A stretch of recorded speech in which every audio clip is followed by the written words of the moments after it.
Philippines will be competing sa Miss Universe pageant in 2 weeks in Las Vegas, and we would like to get to know her, meet her, get to know her better, and vote for her. Mamaya we'll have more information for you, but for now, Venus, earlier, no, before the break, sinabi ko, muntik pang mapurnada kasi they stripped you of your title. What happened?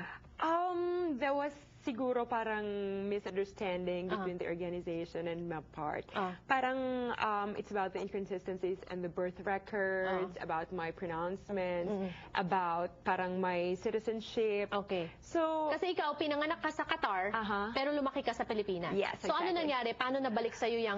sabi po nila, if you can get a Philippine passport, then you can compete for Miss Universe. Good. And you did. Siguro they were just parang afraid na hindi ako maka-cope up doon sa preparations na gagawin. Doon sa, kasi konti na lang yung time na natin doon natitira. Okay. Now, I think that glitch also prepares you for what you're gonna face when you go to Las Vegas. Magsisimula na yung mga activities tomorrow, Saturday, right? Saturday.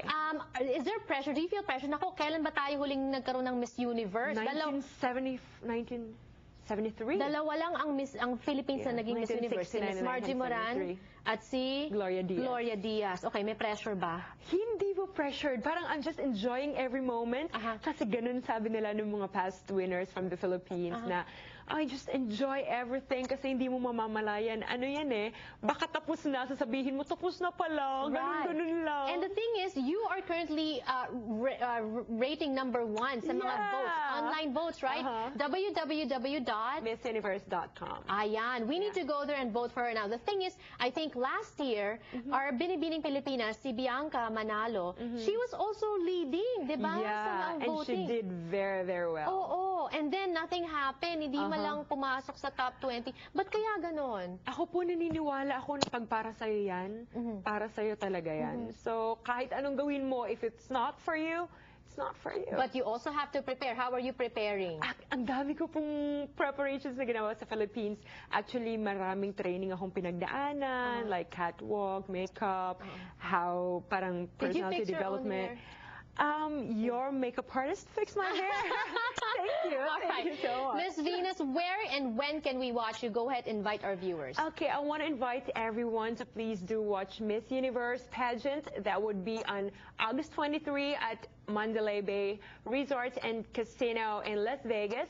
And actually, there are still tickets out there. You can just check www.missuniverse.com. I think I want to go there. Okay, magdala tayo ng placard to support si Venus. What can we expect from you? Well, I will do everything, my very, very best, and I'm very positive in everything I do. Siguro, sabihin na natin, nandyan ako para lumaban para sa bansa ko, hindi lang para sa sarili ko, but for all the people from the Philippines. Ayan, parang Manny Pacquiao. And I know you met with him before you left the Philippines. I'm sure that was a great experience for you.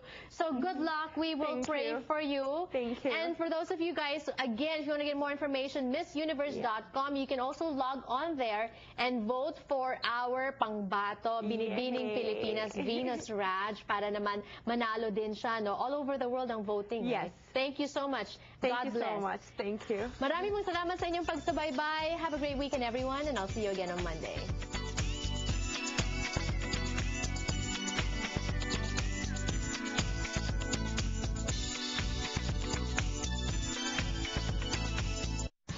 Introducing Rush Delivery from Zoom.com. 6-hour service sa Metro Manila. Zoom it online.